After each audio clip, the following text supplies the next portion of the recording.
Oui, bonjour. Voilà, donc je reviens un petit peu sur l'exercice 3 du chapitre 5 concernant les travaux d'inventaire et plus précisément sur la fonction d'Excel condition si, sur laquelle nous étions arrêtés en classe. Et donc voilà, je vais vous montrer assez rapidement et je souhaiterais que vous fassiez l'application, que vous refassiez cela sur l'exercice 3 et ainsi que sur l'exercice 6. Alors, donc, l'idée est toute simple. Voilà, vous avez le tableau et comme vous pouvez le voir, les formules sont installées déjà.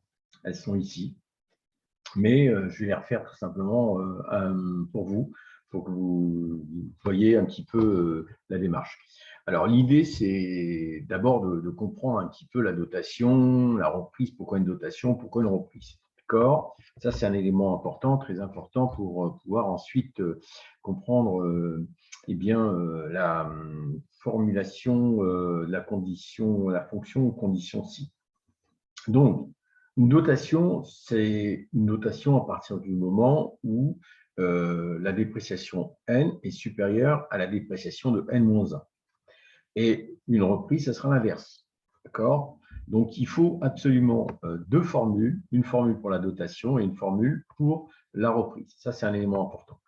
Donc, qu'est-ce qu'il faut? C'est tout simplement se mettre sur, on va dire, l'emplacement, donc toujours égal. Alors, vous pourrez utiliser la fonction si. Moi, j'utilise directement le clavier et la souris.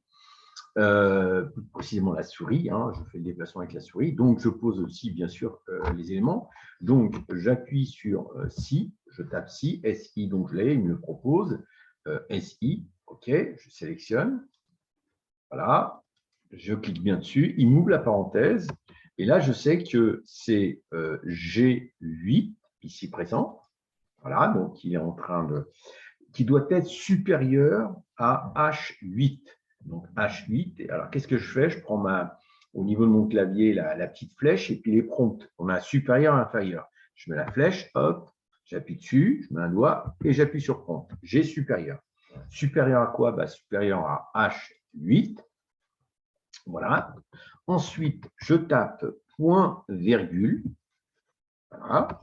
Et je dis G8, si première solution, si c'est pour la dotation, il faudra l'opération suivante, c'est-à-dire G8, que je clique dessus, comme vous pouvez le voir, ça s'inscrit, moins, au niveau de mon clavier, H8. Et si ce n'est pas le cas, eh ben, ça sera 0.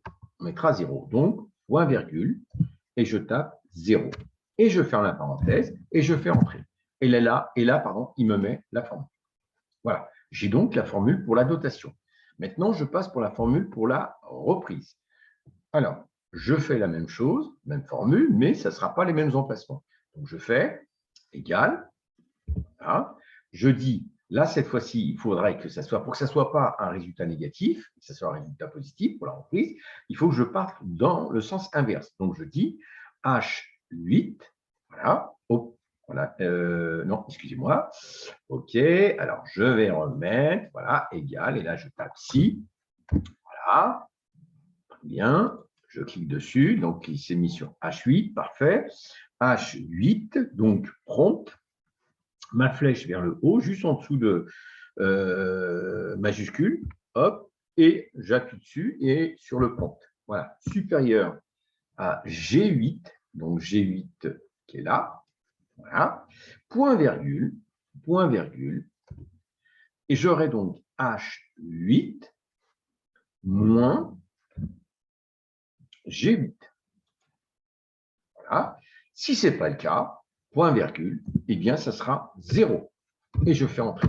Et voilà, j'ai ma formule ici, 0, et je l'ai bien au-dessus, comme vous pouvez le remarquer, égal si H, ouvrez la parenthèse, H8 supérieur à G8, point virgule, H8 moins G8, sinon 0. Voilà.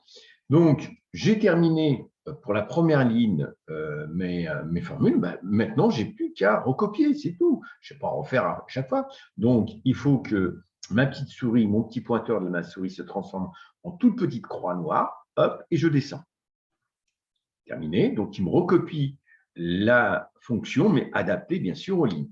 Et là, je fais la même chose, reprise, hop, terminé.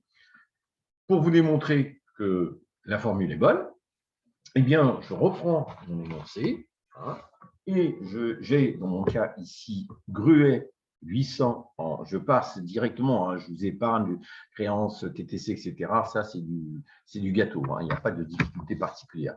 Donc là, c'est plutôt là. Donc, qu'est-ce que je mets? Je mets 800, je tape 800, je tape 800, hop, entrée, et il me met directement dotation 800. Pourquoi? Parce que c'est supérieur, ce qui est logique. Et en dépréciation, j'ai 0, hop, j'aurai 800. Ensuite, pour le second, eh bien, j'ai une dépréciation sur N qui est de 150. Donc, je tape 150. Hop, il va mettre automatiquement 150 parce que pour lui, la dépréciation N-1 est de 0. Mais je vais saisir mes 300 et vous allez voir que là, j'aurai mon résultat automatiquement comme vous avez eu dans le cours, 150. Donc, après, je passe au suivant où là, j'avais une dépréciation N0. Donc, il va mettre 0 et une dépréciation N-1 de 100. Et là, j'aurai une reprise automatiquement de 100 et j'ai terminé. Voilà donc tout simplement cette fonction si, condition, qui a son importance, hein, donc la preuve. Ce que je vous demande, c'est de l'appliquer à l'exercice 6, hein, tout simplement, bien sûr, de compléter tout le reste avec formule, somme, etc., recopie, tout le reste, d'une façon facile. Alors, n'hésitez pas à liker, n'hésitez pas à m'envoyer sur ma boîte mail des infos ou autre chose. Merci à vous et prochaine vidéo. Au revoir, bon courage.